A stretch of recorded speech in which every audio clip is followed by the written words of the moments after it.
Today's episode is brought to you by the Daily Gardener Friday newsletter.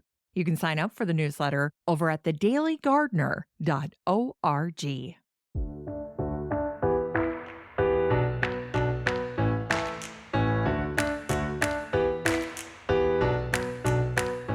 Hi there, and welcome to the Daily Gardener, a podcast about garden history and literature. I'm your host, Jennifer Ebling, and today is May Day. It's May 1st, 2023. Can't believe we got here, but I am certainly glad that we arrived. May is sometimes referred to as delicate-footed May, and that is referring to a quote by Nathaniel Parker Willis that says, "The spring is here, the delicate-footed May, with its slight fingers full of leaves and flowers, and with it comes a thirst to be away in lovelier scenes, to pass these sweeter hours." Well, I was in a lovely scene earlier today when I took Max for a walk. We ended up in a nature area that is behind a high school that's near my house. And we like to go in that area because behind the high school is a tennis court. And so all of the errant tennis balls end up in the woods. And so Max likes to find them. And then I collect a few of them and bring them home with us. So we're scouting for tennis balls. And this time of year, we're also looking for spring ephemerals. So those spring flowers that are so fleeting in the month of May. And I'm happy to report that we actually stumbled on some today. I saw Hepatica americana, little white flowers and sometimes a little purple. I took some pictures, but they are so little. They're very, very dainty, and they just kind of pop up on the forest floor right among the leaf litter. So if you're not paying attention, you can miss it. But I've stumbled on this little patch of them, and they were just as happy as can be. The sun was coming through the trees, so lots of dappled sunshine. And when I did a little research on them, here's what I found. They are an early blooming wildflower that can be blue or white or pink. And so I guess mine that I saw were kind of a white or a pink. But they're most often found in woodlands that have rich organic soil. And they start blooming in mid-March in the southern part of their range, and then mid-May in the northernmost areas. And so I'm assuming that Minnesota is one of their northernmost ranges. Oh, and then here's a fun fact. The flowers close at night and also on rainy days. Isn't that sweet? So Hepatica americana.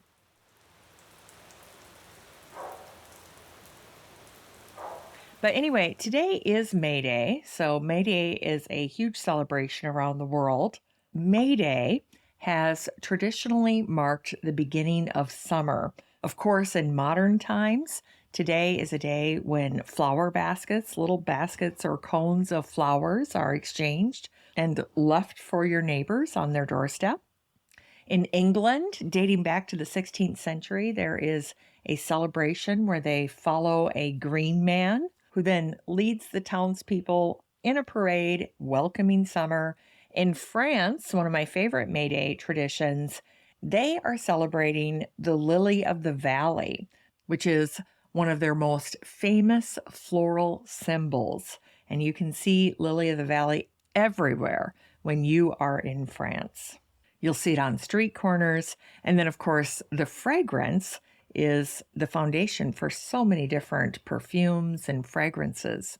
So love lily of the valley. Although I know for gardeners, it can be very invasive. So you have to be strategic about how and where you will use lily of the valley. So keep that in mind. Now, if you're in Hawaii, May Day is actually Lay Day. And so this is a day when they celebrate the garlands of flowers that they give out as a symbol of hello or farewell, or just for any old celebration. It is the spirit of aloha. So Lay Day, and that was started back in 1927. Now, in Haiti, May 1st is traditionally a day to celebrate agriculture. And so on May Day, Haitians celebrate farmers and the importance of planting crops and trees, and of course, gardens. Now, speaking of agriculture, I heard an interesting May Day statistic. This little fun fact was shared with regard to Nebraska soybeans. May 1st is a critical date. Research has shown that for every day that soybeans aren't in the ground after May 1st, farmers lose between 1/4 and 5/8 of a bushel every single day in yield. So May 1st, a critical day for soybean farmers.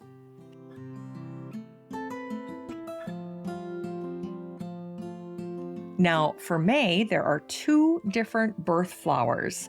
There's the lily of the valley, which makes sense. The lily of the valley symbolizes sweetness and happiness, or happy days coming back to you. And then the other flower that is a May birth flower is the hawthorn. And the hawthorn represents hope. So 2 great flowers for a birthday bouquet.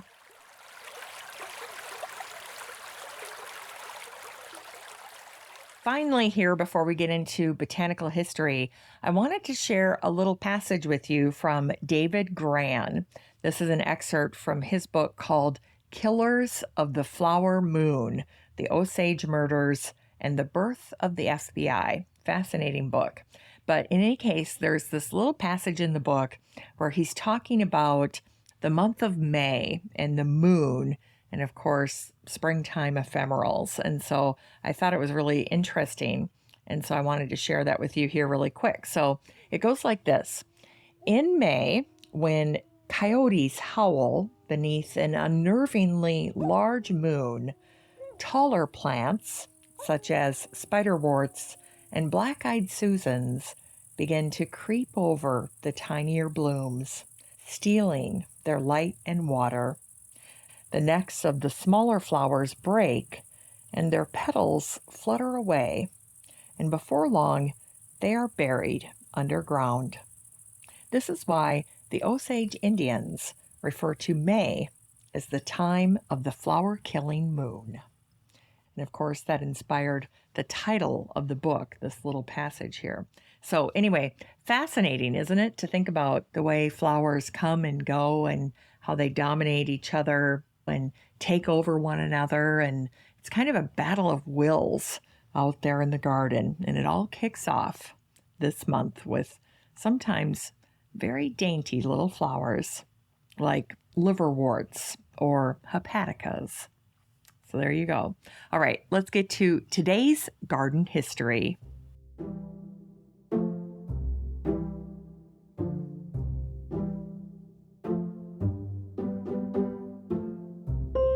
Today in garden history, we kick things off with the birthday of Karl Friedrich von Gaertner, who had a fantastic name, by the way. Gaertner translates to gardener, and he was indeed a gardener. Karl was actually a second-generation gardener. His dad was Joseph Gaertner, the great German botanist and horticulturist.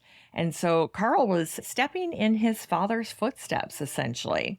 But his claim to fame was his work with hybrids, with hybridizing plants. There were other botanists doing this work that laid the foundation for Gregor Mendel to come along in his work with peas and recessive and dominant genes and all of that good stuff. So Karl Friedrich von Gaertner.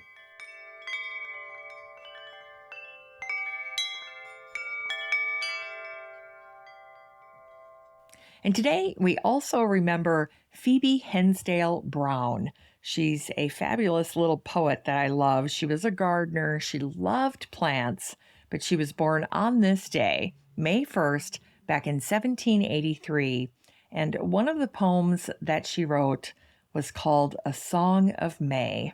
And it starts out, "What song hast thou, sweet May, for me? My listening ear, what song for thee?" And then it goes on, but I wanted to share the second verse with you because this is how you know that Phebe loved plants, because she really does touch on so many of the superstars of May. And so she talks here, she says, From blossoms pure with petals white, as pressed from out the moonbeam's light, the fragrant lily of the vale, so lily of the valley there, the violet's breath on passing gale, anemones mid last year's leaves, arbutus sweet in trailing wreaths, from waving lights of forest glade, the light ferns hiding neath the shade. And then she goes on from there. But just in that one verse, she's touching on so many of the great spring beauties. So the lily of the valley, violets, anemones, the mayflower, also known as the trailing arbutus, and then, of course, ferns. We've got fern fronds popping out. And so this all happens very quickly, doesn't it? We go from leaf litter and brown and drab and dreary to just incredible, just beautiful little blossoms.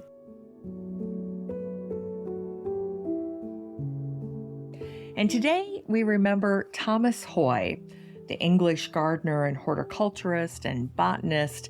He died on this day, May 1st, in 1822. Thomas was the head gardener for the Duke of Northumberland. He was a dedicated gardener. He served the Duke for over 4 decades.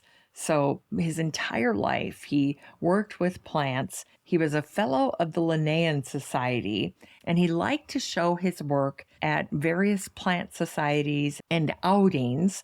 He's remembered as an experienced botanist and an able cultivator. He was very good at his job. In fact, he was so good that the botanist Robert Brown named a popular plant genus for Thomas Hoy. Can you guess what it is?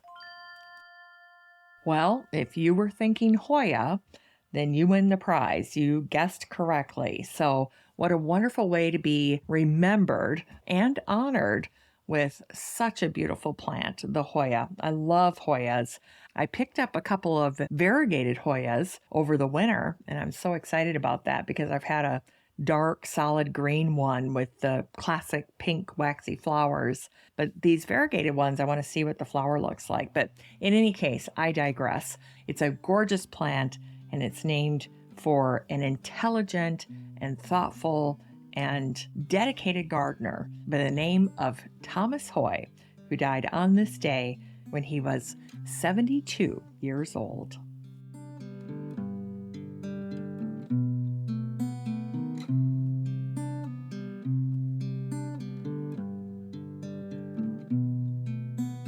All right, and it was on this day, May 1st, back in 1867, that Ralph Waldo Emerson inscribed one of his books to Sophie Thoreau, the devoted sister of Henry David Thoreau.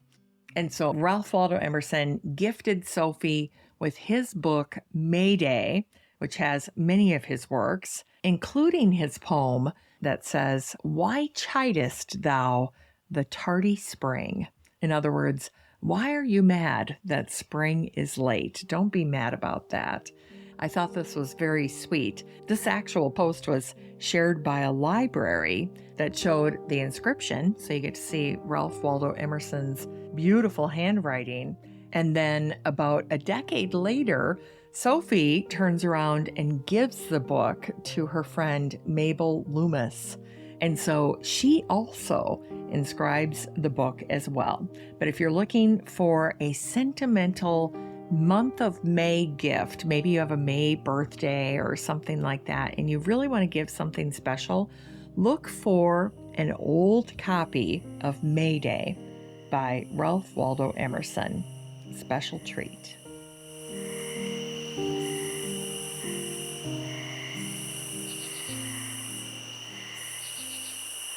Well, it turns out that May 1st is a great day to release a brand new gardening book. And so I thought I'd wrap up today's botanical history with 3 great garden books that have been released on May 1st. The first one came out May 1st in 2001. And this book is called The Himalayan Garden by Jim German. And this is a lovely book. It's a little eclectic, So if you're into growing mountain plants, alpine plants, wildflowers, and things like that, if you have a cold climate especially, I think you'll enjoy this book. But this book talks about growing plants from the roof of the world, the Himalayan garden. Really fun book. All right, the second book that I wanted to share is called Monet's Palette Cookbook.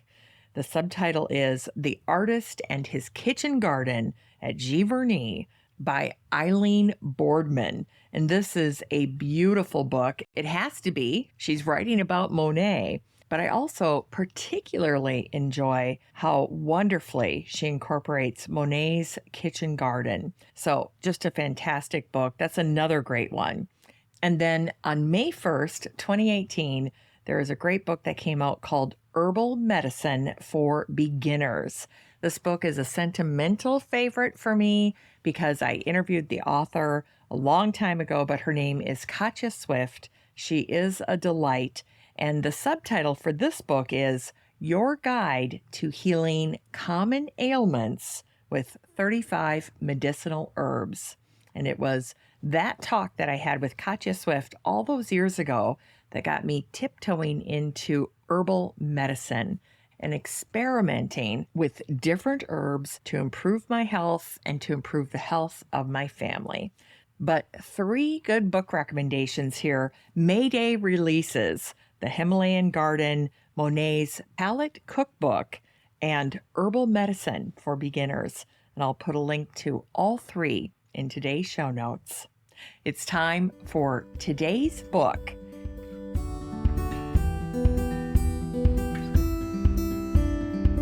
It's time to grow that garden library with today's book, Emily's Fresh Kitchen by Emily Maxon.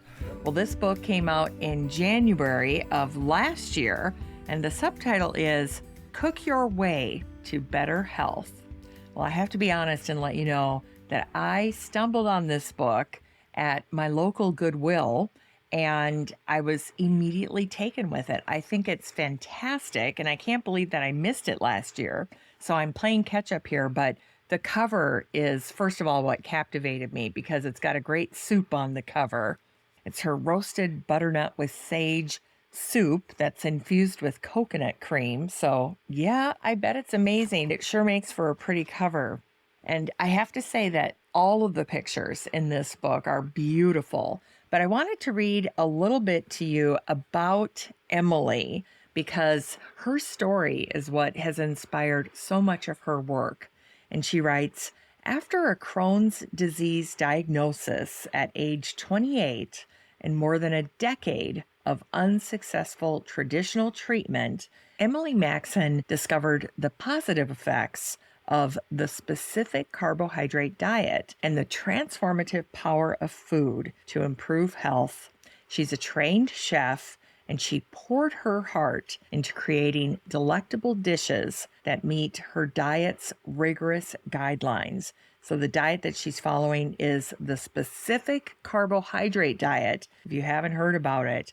But Emily is an expert, and for her, the diet has led to a healthier and happier life overall. Now, if you're curious about this and you can't wait to get the book, make sure you head on over to her website, Emily's Fresh Kitchen. It's the same as the title of the book. You will find a wonderful array of recipes and inspiring stories and photos. So it all goes together, and she just does a top-notch job.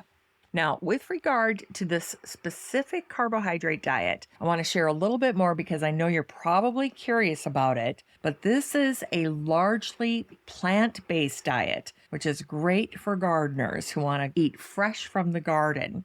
And here's what she writes about it. This is on page 9 of her book, and the heading here is How I Eat Today. She writes, following this diet, I cooked myself out of disease and into good health. While the diet was strict, the results were miraculous. It was such a blessing not to have to take medications or to spend time in hospitals. My gut was healthy again, and I was able to start introducing foods that were not allowed while following the diet. And so she says, today I strive for my diet to be 80% plant-based. I focus on fiber, and I try to get a variety of plant foods in my diet daily, including some gluten-free whole grains. And that is what is working for her. So great cookbook with lots of ideas. I thought what I would do is just walk you through the chapters here so you know what's in this cookbook. Ooh, I see she signed my copy. So this is a really nice one. But anyway, here's what she writes. She does a quick overview of what's in her pantry. She talks about her favorite kitchen tools. I love the gadgets. I love her tips on this. She's got a great section on salads and then main dishes, soups and sides, breakfasts and smoothies. That's a really important section for me because I always feel like if I can nail down what I'm having for breakfast, then the whole rest of the day goes well for me. Appetizers and savory snacks. That's always good too. In fact, I've been looking for some savory things that I can eat in the evening. So I'm going to be checking this out. Sweets and treats, and then condiments, dressings, spice blends. So that's really important too, especially if you're going plant-based, because you don't want to lose the flavor. And then drinks and cocktails. So pretty thorough, but this is an entire lifestyle for her. She's really mastered this, and she can use her own story as a testament to the fact that it does work. Cook your way to better health. This book is 284 pages of nutritious and flavorful dishes that will help heal your body and get you back on the road to health. You can get a copy of Emily's Fresh Kitchen, Cook Your Way to Better Health by Emily Maxon, and support the show using the Amazon link in today's show notes for around $25. Great gift book too, by the way. If you're looking for a good garden to table cookbook, Emily's would be a good pick.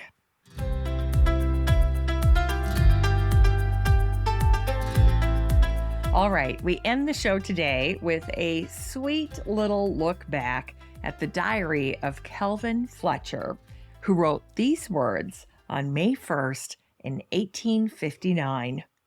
This is a most delightful Sabbath morn, and the anniversary of my leaving Westford, Massachusetts in 1817, 42 years ago.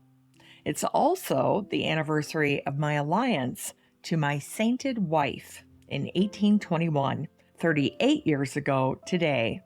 Both days of great beauty and loveliness.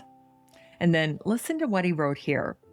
This morn I worked my garden and retrospected the past.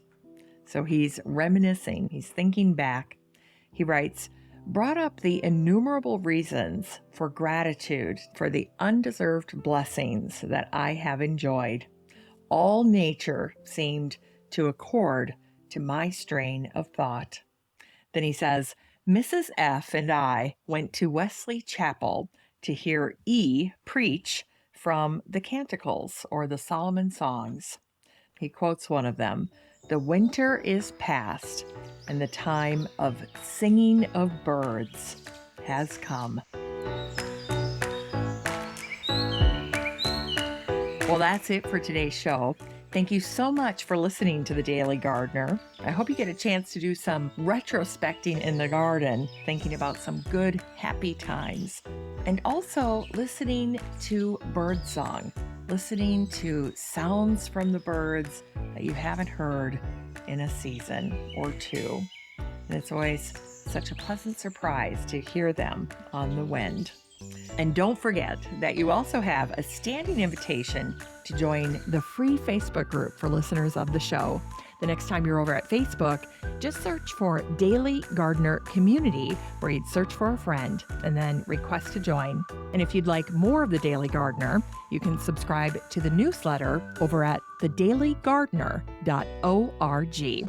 And don't forget that you can also show your support for the show by using the Buy Me a Coffee link over at the website or in today's show notes. This is Jennifer Ebling. Thanks for listening to The Daily Gardener. And remember, for a happy, healthy life, garden every day.